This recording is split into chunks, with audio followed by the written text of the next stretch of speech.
Copernicus going, you don't have good common sense if you think the sun is the center of the solar system.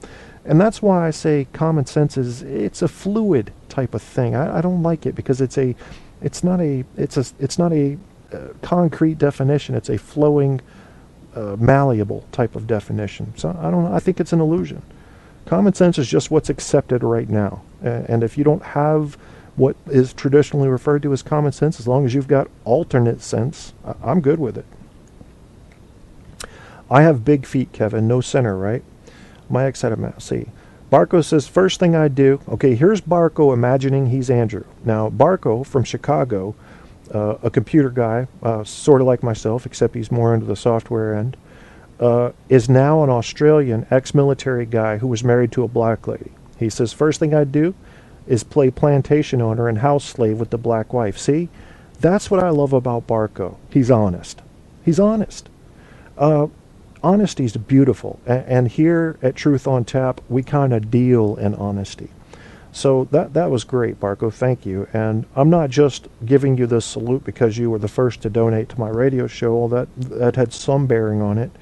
I really appreciate it. Then I'd have a Foster's. However, I think it's probably racist, and she would have probably whooped your ass if you tried to get her work on your plantation, but I don't know what her physical capabilities were. Andrew will have to speak to that.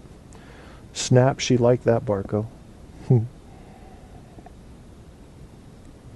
Well, I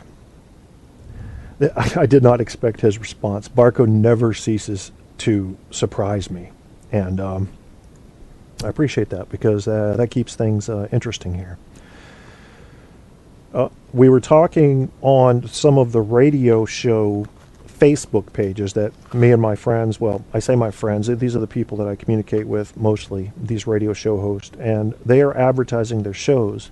And one of them asked, do you have a problem with preparing your show? And, you know, when I do off-the-cuff shows, I often end up, and this was Alan Wayne, said I often end up in dead spots, doing a lot of mumbling. I have some dead air. And I said, well, I like to do my shows off the cuff. I don't take any notes or do any of that before my shows, but you can also tell. And I think for someone who wants to do a show and be a pro, you have to prepare. You have to take a couple hours. You know, Mancal Muller used to take notes and write for about 8 hours per day in preparation for his show. I don't know if he still does it or not. But, I mean, he'd be in the friggin' bathtub, according to his book anyway, and he'd be writing down ideas, writing down jokes, writing down, you know, little scripts, I guess. I don't know. But to me, I think there's something beautiful about impromptu. I don't know exactly what it is, other than it's closer to reality than something that's prepared. So maybe in the back of my mind, maybe I'm being a little judgmental. Maybe I think that the person who prepares for their show is acting, and acting is a form of insincerity and sort of leaning toward lying. Truth on Tap's no good with that. So, by doing it off the cuff, I'm forced to be real, to be truthful, and if I lie or stumble, I do it in real time. I don't have anything to fall back on, no notes, no teleprompter. That's fun for me. That's fun for me, and I think that's why I do it.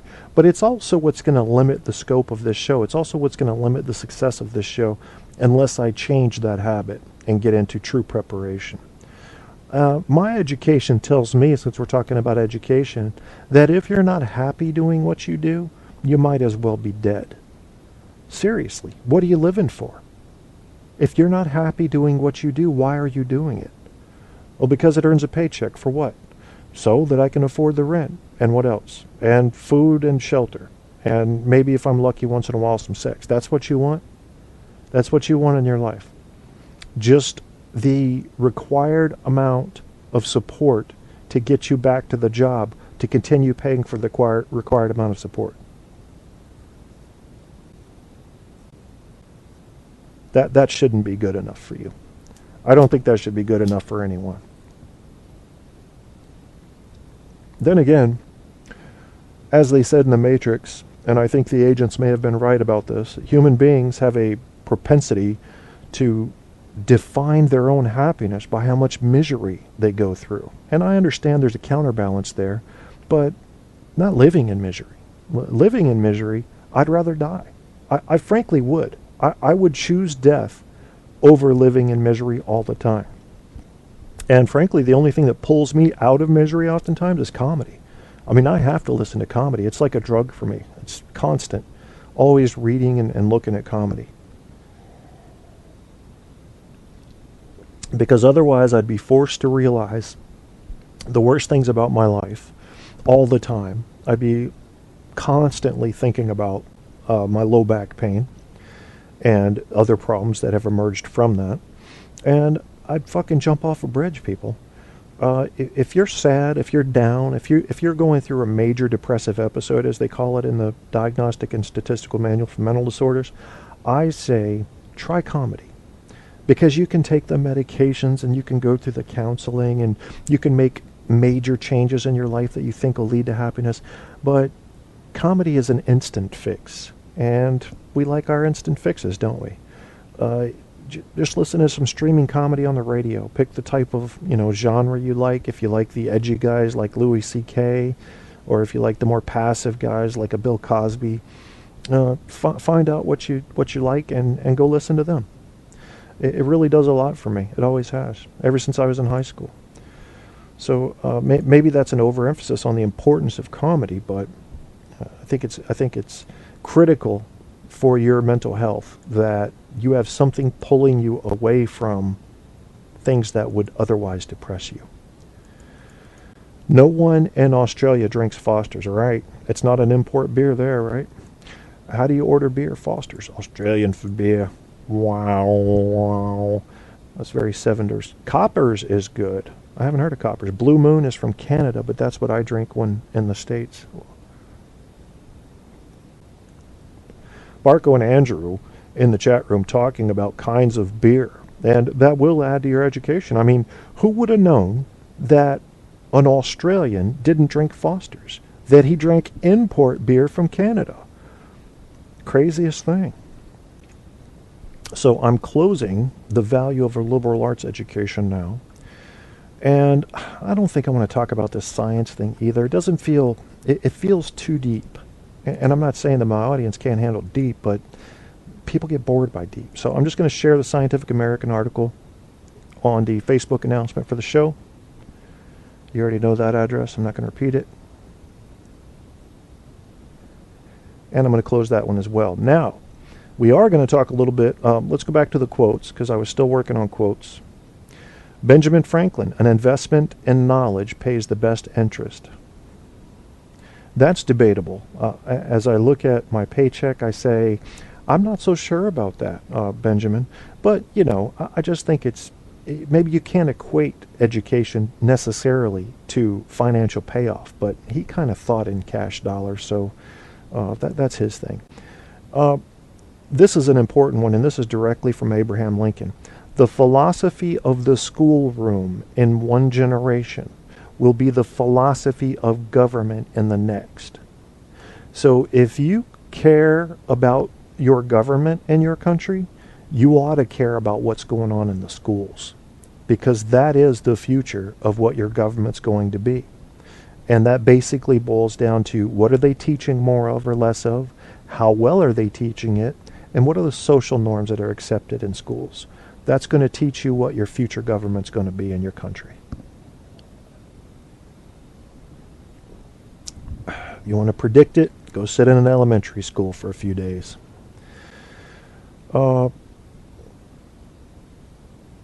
This is something that bothered me. This is from Oscar Wilde. Oscar Wilde, normally somebody I would really respect, said, education is an admirable thing, but it is well to remember from time to time that nothing that is worth knowing can be taught. Can you believe he said that? Nothing that is worth knowing can be taught. What the fuck?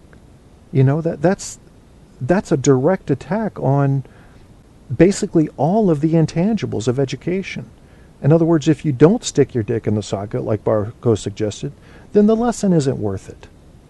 You wouldn't have gained a valuable lesson unless you actually experienced it. What? I mean, that's silly. I don't know why he would say that, or even if he knew what he meant by that. I don't know. I don't like it. The direction in which education starts a man. Well, this is what it says. The direction in which education starts a man will determine his future in life, and that was Plato. This is one of the most important quotes you'll ever hear about education. It was Robert Frost. Education is the ability to listen to almost anything without losing your temper or your self-confidence. I want you guys to think about the people who, when their beliefs are challenged, they lose their temper, or they lose their self-confidence and flee the situation, or they cower. Because both of those are reactions to fear. And the fear comes from not understanding. Because when you understand, you don't have the fear, and there's your confidence. So I don't think it could have been put any better. Education, said Robert Frost, is the ability to listen to almost anything without losing your temper or your self-confidence. I think that's a good way to put it.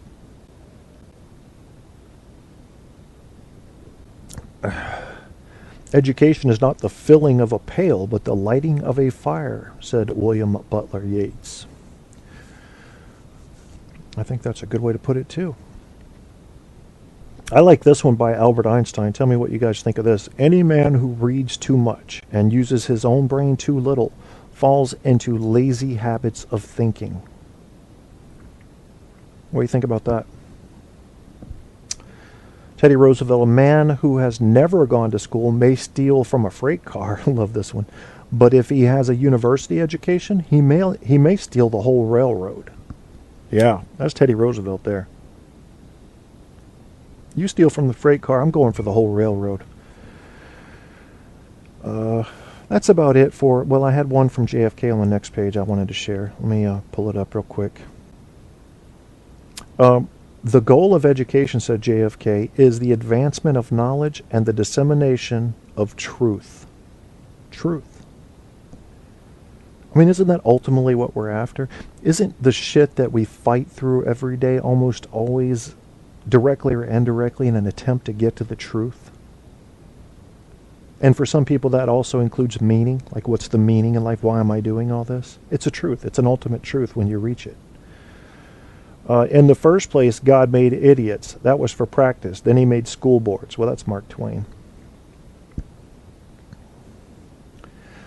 Education's purpose is to replace an empty mind with an open one. That's Malcolm Forbes. Very well put, I think.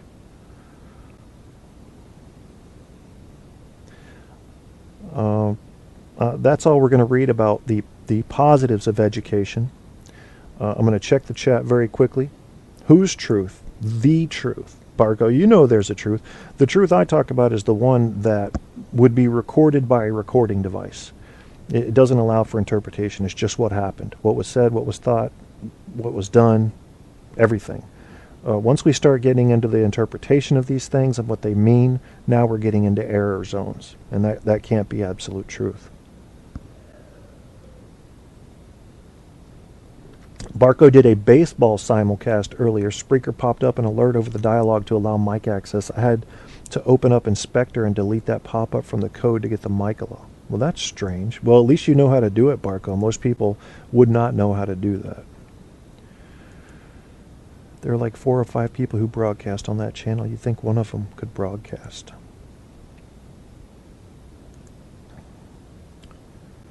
Okay, I don't know what's going on. There's a few radio shows that are having problem. Purpose of education is to shape people into compliant citizens.